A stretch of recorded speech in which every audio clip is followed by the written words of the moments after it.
What's up everybody, it's Sean here and I'm here today to give you guys a review of the Eastside Golf Air Jordan 12 Retro SP. Today's video is sponsored by the good people from Heffelux. Heffelux is my all-time favorite sneaker insoles, and they sell eTPU insoles, which really is the same material you'll find inside Adidas Boost. So if you're looking to add some additional comfort inside your shoes, be sure to check out their website, which I've linked down below in the description box. You'll see they sell a variety of different insoles, so depending on the type of insole density and the cushioning setup you're looking for, you're going to find there's a suitable insole for anyone. So I've been a paying customer of Heffelux for years now, and I personally find them to be extremely comfortable. So if you guys want to check them out and try a pair for yourself, be sure to use the code SEANGO at checkout to get 15% off your entire purchase.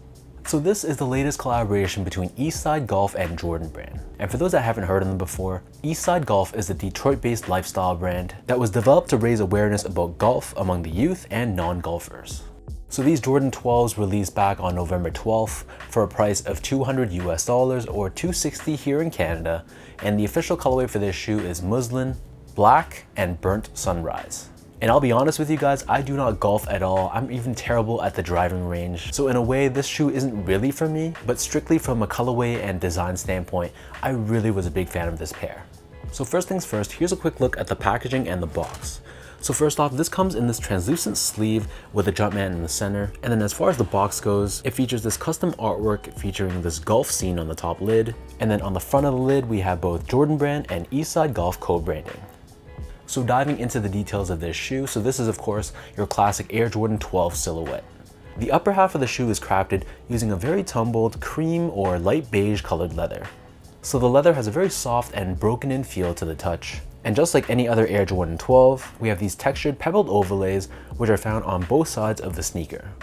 So this is done in this burnt red and orange sort of tone, almost like clay. And you can see on the medial side we have a similar overlay, but it's a bit smaller and shorter compared to the lateral side. Stitched on top in the middle we have this metallic gold overlay with Jumpman branding, and the second and third eyelet from the top, this is also covered in that metallic gold paint as well. Next to this we have more of that tumbled cream colored leather, and we have this radial style stitching that goes across just like all your other Air Jordan 12s. But then painted on top of the leather itself, on the heels of the shoe, we have this splattering effect which looks like it's been sprayed with mud or clay, and then running down the center of the heel, we have this black nylon pull tab with Jordan Golf branding. And beneath this, the rubber outsole wraps up and onto the sides of the shoe, and here we have 23 branding in black. In terms of laces, so these only come with one lace option, and they're just your standard rope style lace done in that tonal cream color. Underneath this, the tongue is crafted using nylon on the sides, but we have the strip of leather running down the center, and here you'll see we have 2-3 branding, which is embroidered in that clay looking color once again. And on the top of the tongue, instead of the typical Jumpman, here we have Eastside Golf's golfer logo, which was a nice change of pace and a nice way to honor this collaboration.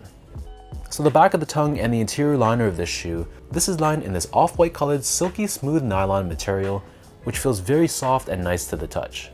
And then as for the insoles, so these come with your standard foam line insole, but you'll see on the right foot, we have this dirt graphic with the Jumpman logo pressed on the heel, and then the insole on the left foot features this image of grass. So the upper of the Air Jordan 12 sits atop this Phylon foam midsole, which is given that pebbled effect on the forefoot, but it's painted in this smooth clay colored finish on the heel. And encased within the midsole but not visible to the eye, we do have Zoom Air for cushioning and impact protection. And then finally, turning this pair over to the bottom, so the outsole is constructed using this semi-translucent rubber, and we have these herringbone traction pods on the forefoot and heel, which are done in this translucent finish featuring an image of grass underneath. And on the top of the outsole, we have a gold colored Jumpman along with this 23 hit in black. And underneath the outsole, you can see we have this visible carbon fiber shank plate, and this is to help with torsional rigidity and midfoot support. And last but not least, hanging off the shoe, this also comes with an Eastside Golf branded hang tag as well, which is a nice added bonus. So that breaks down the look and the construction of these Jordan 12s. And for those wondering about sizing, so I'm a true size 10, slightly on the wider side. I can wear between a 9.5 or a 10 in my typical Air Jordan 12s, so I got these in a 9.5, which is technically a half size down, and they fit me really well. If you're someone that normally sticks true to size for Air Jordan 12s and they fit you really well, and that's the fit that you prefer, then I'd recommend sticking with that same size for this pair. But if you're like me and you're kind of in between sizes, then I'd probably recommend going down a half size, especially if you like more of that snug one-to-one fit for your feet. Next up, in terms of the comfort, so the Air Jordan 12, in my opinion, it is a bit of a heavier sneaker and it does require some break-in time. So once you really break in and soften up an Air Jordan 12, that Zoom Air underfoot really feels a lot more responsive and the cushioning and the bounce back is quite noticeable. But the good thing about this pair is this cream colored leather that you use on the top. This feels very broken in already straight out of the box. So the upper doesn't feel hard or stiff at all, which is a great thing for those early wears when you finally decide to undead stock these. But again, the Air Jordan 12 is a bit clunky and it's a little bit heavy as well, so keep that in mind if you plan to wear these a lot for casual use. Finally, in terms of the overall quality and the craftsmanship, so first off, material quality I thought was very nice. Like I mentioned before, this leather that they used had a very nice and very soft and broken in feel to it, and these pebbled overlays on the side are also genuine leather as well. And from a build and craftsmanship standpoint, I really had no issues at all with this pair. There were no visible glue stains, the stitch job was very nice, the paneling was consistent, so this is really what I expect when I buy a Jordan brand collaboration, especially considering the price point of $200 USD or $260 here in Canada.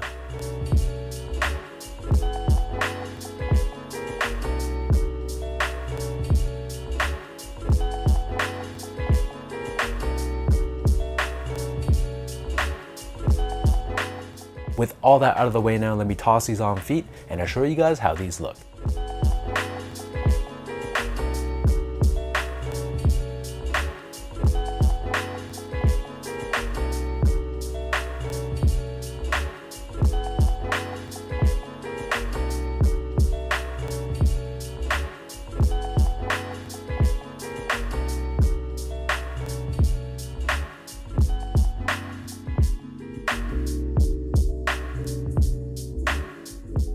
I know Air Jordan 12s aren't the most popular sneaker nowadays to wear casually. Being higher cut, being heavier and a bit more clunky, it is a little bit tougher to wear these consistently on a casual basis when you compare it to something like an Air Jordan 1, a 3, or a 4. But I really like the execution of this collaboration.